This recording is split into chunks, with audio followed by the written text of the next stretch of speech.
What's up, Southside students at both the Redstone and Commerce campus? It's Pastor Dalton here. Hey, I want to tell you a story today about something that I think you might relate to. Today, though, I first want to ask you, what do you call this? And I'm not meaning a Coke, but what do you call this thing, this can? For me, I know I'm in the soda camp. I call this a soda. Some of you may call it a Coke. It's kind of a Southern thing. But I know there's this forbidden word that in the Midwest I heard all the time. Pop. Gross. No one wants to call this a pop. But here's the thing I know. Names have meanings. And what you call this matters to you. Because to be honest, it matters to me too. You call it pop, I'm probably not going to be your friend. But something I know is in the Bible, what we see is names really matter. And here in America today, names don't matter so often to every family. I was talking to somebody about my name this week, and my name actually means the valley. It's kind of a silly thing. It doesn't mean much to me. My parents actually named me after a movie, so there's not really too much for me to go off of. But in the Bible, though, it's interesting because when somebody was named something, their name had power. It meant something special.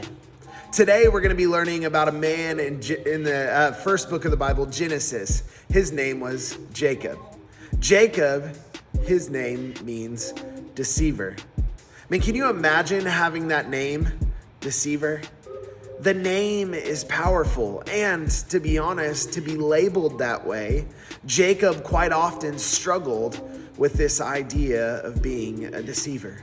You see, he goes on to steal his brother, his twin brother, by the way, Esau, which means hairy, kind of like Chewbacca.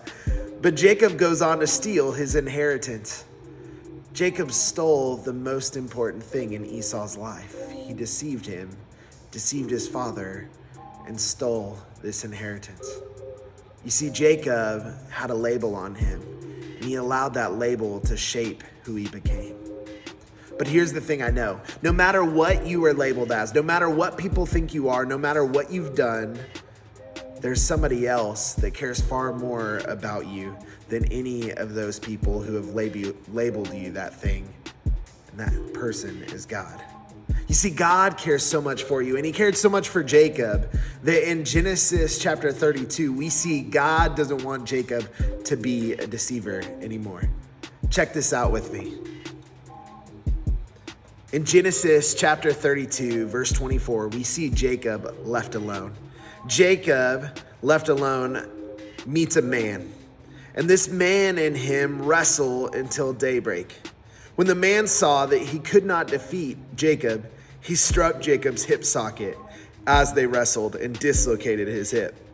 Then this man said to Jacob, "Let me go, for it is daybreak." But Jacob said this, "I will not let you go unless you bless me." "What is your name?" the man said. "Jacob," he replied. "Your name will no longer be Jacob," the man replied. "It will be Israel, because you have struggled today with God and with men and have prevailed." Then Jacob asked, "Please tell me your name." But he answered, "Why do you ask my name?" And he blessed him there. You see, Jacob had wrestled with God. Some theologians think that it may have been Jesus, some an angel, some a messenger from God, some God himself. But here's the thing, no matter what, Jacob took it as a sign from God. And God actually later on throughout the Bible continues to bless Jacob as Israel. So here's what we know. God sees Jacob. He asks Jacob, "Hey, what's your name? Are you going to own the label that you have? Are you going to deal with your label, deceiver?" And Jacob confesses. He says, "Yes, this is me. This is who I am." Today, are you going to talk about how you have a label? Maybe your label actually doesn't represent who you are. But for some of us, our label does. And for some of us, even if the label doesn't represent who we are, we allow it to shape who we become. Jacob had to first own who he was. I'm a deceiver. And the cool thing is, God doesn't want him to stay the same. God says this. God says, because you've said this, because you've wrestled with this, I'm now going to give you a new name. And that name is Israel. His name literally changed from deceiver to overcomer. God has a plan for you. Today in small group, we're going to talk all about the power of names and how God wants to change your label, your name. Don't let anyone else write who you are. Don't let anyone else call you something that you're not. Only God can define your label. I love you guys. I can't wait to see you here next week.